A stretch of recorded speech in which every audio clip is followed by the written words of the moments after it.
BBC আন্তর্জাতিক সংবাদে আপনাদের সবাইকে স্বাগতম। এই মুহূর্তে আমাদের হাতে এসে পৌঁছানো ইরান, যুক্তরাষ্ট্র এবং ইসরায়েলের সকল ধরনের যুদ্ধের নতুন আপডেট আপনাদেরকে জানিয়ে দিব। শুরুতেই থাকবে সংবাদ শিরোনাম, এরপর বিস্তারিত। সৌদিতে ৮,০০০ সেনা ও যুদ্ধবিমান মোতায়েন করেছেন পাকিস্তান। ভারতের মানচিত্র বদলে যাবে, পাকিস্তানের প্রতিরক্ষা মন্ত্রী হুঁশিয়ারি। ইরানের সঙ্গে পারমাণবিক চুক্তির খুব ভালো সম্ভাবনা আছে ট্রাম্প। দর্শক, এতক্ষণ শুনছিলেন সংবাদ শিরোনাম, এখন বিস্তারিত। শুরুতেই আপনাদেরকে জানিয়ে দিব, সৌদিতে ৮,০০০ সেনা ও যুদ্ধবিমান মোতায়েন করেছেন পাকিস্তান। সৌদি আরবে ৮,০০০ সেনা, যুদ্ধবিমান, স্কোয়াড্রন এবং আকাশ প্রতিরক্ষা ব্যবস্থা মোতায়েন করেছেন পাকিস্তান।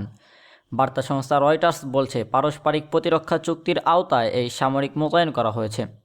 প্রতিবেদনে জানানো হয়েছে, ৩ জন নিরাপত্তা কর্মকর্তা ও 2 সরকারি সূত্র সামরিক অস্ত্র মোতায়েনের বিষয়টি নিশ্চিত করেছেন। তাদের দাবি, এটি একটি পূর্ণাঙ্গ যুদ্ধ সক্ষম বাহিনী যা সৌদি আরবের উপর আরও হামলার হলে দেশটির সেনাবাহিনীকে সহায়তা করবে। এরপরে আপনাদেরকে জানিয়ে দিব, ভারতের মানচিত্র বদলে যাবে, পাকিস্তানের প্রতিরক্ষা মন্ত্রী হুঁশিয়ারি। পাকিস্তানের প্রতিরক্ষা মন্ত্রী খাজা আসিফ হুঁশিয়ারি দিয়ে বলেছেন, ভবিষ্যতে ভারত যদি পাকিস্তানের বিরুদ্ধে কোনো দুঃসাহসিক পদক্ষেপ নেয় তাহলে দিল্লির মানচিত্র ও ভূগোল বদলে যাবে এবং দেশটি ইতিহাসের অংশ হয়ে যেতে পারে। ভারতের সেনাপ্রধান উপেন্দ্র দ্বিবেদীর সাম্প্রতিক বক্তব্যের প্রতিক্রিয়া জিও নিউজের ক্যাপিটাল টক অনুষ্ঠানে তিনি এ হুঁশিয়ারি দেন। খাজা আসিফ বলেন, গত 22 এপ্রিল থেকে 10 মে পর্যন্ত চলা 19 দিনের সামরিক সংঘাতের আপদজনক পরাজয়ের পর ভারতের সেনাপ্রধান নিজের সম্মান ফিরিয়ে পাওয়ার চেষ্টা করছে।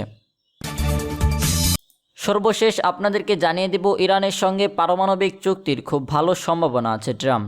যুক্তরাষ্ট্রের প্রেসিডেন্ট ডোনাল্ড ট্রাম্প বলেছেন, ইরানের সঙ্গে পারমাণবিক চুক্তিতে পৌঁছানোর খুব ভালো সম্ভাবনা রয়েছে। সেই সঙ্গে যুক্তরাষ্ট্র আলোচনার সুযোগ দিতে ইরানের ওপর সামরিক হামলা আপাতত স্থগিত রয়েছে। ব্রিটিশ বার্তা সংস্থা রয়টার্সের এক প্রতিবেদনে বলা হয়েছে, সংবাদ মাধ্যম যুক্তরাষ্ট্রের গুরুত্বপূর্ণ মিত্র দেশগুলোর নেতারা ট্রাম্পকে অনুরোধ করেছিলেন যাতে মঙ্গলবার 19 মে নির্ধারিত সামরিক হামলা পিছিয়ে দিয়ে তেহরানের সঙ্গে আলোচনা চালিয়ে যাওয়া হয়। তবে ট্রাম্প সতর্ক করে বলেন, যদি কোনো সমঝোতা না হয় তাহলে যুক্তরাষ্ট্র বড় ধরনের সামরিক অভিযান চালাতেও প্রস্তুত রয়েছে।